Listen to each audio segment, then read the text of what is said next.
हम जानते हैं कि इस पृथ्वी लोक पर 84 लाख योनियों में से एक मनुष्य योनि है और इसी में जन्म लेकर हम इस संसार में आते हैं। धर्मशास्त्रों के अनुसार मनुष्य को अन्य योनियों की तुलना में सबसे अधिक कष्ट भोगने पड़ते हैं। भागवत पुराण में इसका विस्तार से वर्णन किया गया है कि मनुष्य को जन्म से मृत्यु तक क्या क्या कष्ट और सजाएं मिलती हैं। जब कोई प्राणी मनुष्य के रूप में जन्म लेता है तो उसे पहले ईश्वर द्वारा तय किए गए वीर्य से गर्भ में प्रवेश मिलता है।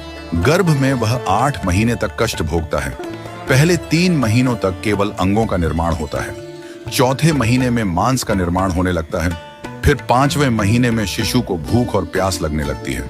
इस समय वह शरीर के भीतर अधिक असहज महसूस करता है क्योंकि उसका शरीर पूरी तरह विकसित नहीं होता और वह मां के आहार से ही पोषित रहता है। भागवत पुराण के अनुसार गर्भ में रहते हुए शिशु के साथ अनेक कष्ट होते हैं। शिशु के शरीर पर कीड़े रहते हैं और वह मांस, रक्त और अन्य असहज पदार्थों से पीड़ित रहता है। शिशु का अंग प्रत्यंग सुकुमार होता है और वह अपनी अवस्था में बिल्कुल असमर्थ रहता है, जैसे एक पिंजरे में बंद पक्षी। जब शिशु को अपनी पिछली जन्मों की याद आती है तो वह बहुत बेचैन हो जाता है और अपनी स्थिति से घबराता है। गर्भ में रहते हुए वह भगवान से प्रार्थना करता है कि उसे इस संसार के बंधन से मुक्त किया जाए। इस समय वह बोध करता है कि वह कितना पापी है और कैसे उसे यह कष्ट सहना पड़ रहा है। लेकिन फिर भी जब वह इस शरीर में आता है तो उसका स्मरण पूरी तरह से नष्ट हो जाता है। 9वें या 10वें महीने में जब मनुष्य इस मृत्यु लोक में आता है तो उसे अत्यधिक पीड़ा होती है।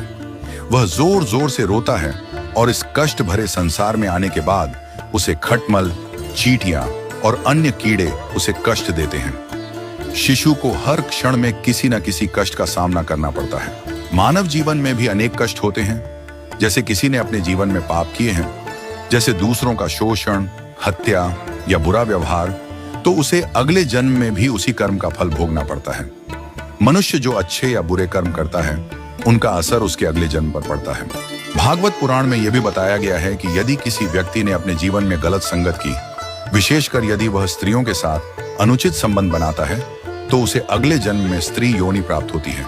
एक व्यक्ति जब जीवन में अच्छे कर्म करता है तो उसे उसके अच्छे कर्मों का फल मिलता है, लेकिन यदि वह बुरे कर्म करता है तो उसे उसकी सजाएं भोगनी पड़ती हैं। अंततः जब मनुष्य मृत्यु के करीब पहुंचता है तो वह अपने सारे जीवन के कर्मों को याद करता है और भगवान से मुक्ति की प्रार्थना करता है। वह बार बार यह सोचता है कि क्यों उसने अच्छे कर्म नहीं किए और क्यों जीवन को सही दिशा में नहीं जी पाया। लेकिन यमदूत उसे उसके कर्मों के आधार पर ले जाते हैं और जीवन चक्र में उसे पुनः जन्म लेना पड़ता है। मित्रों, भागवत पुराण की यह कथा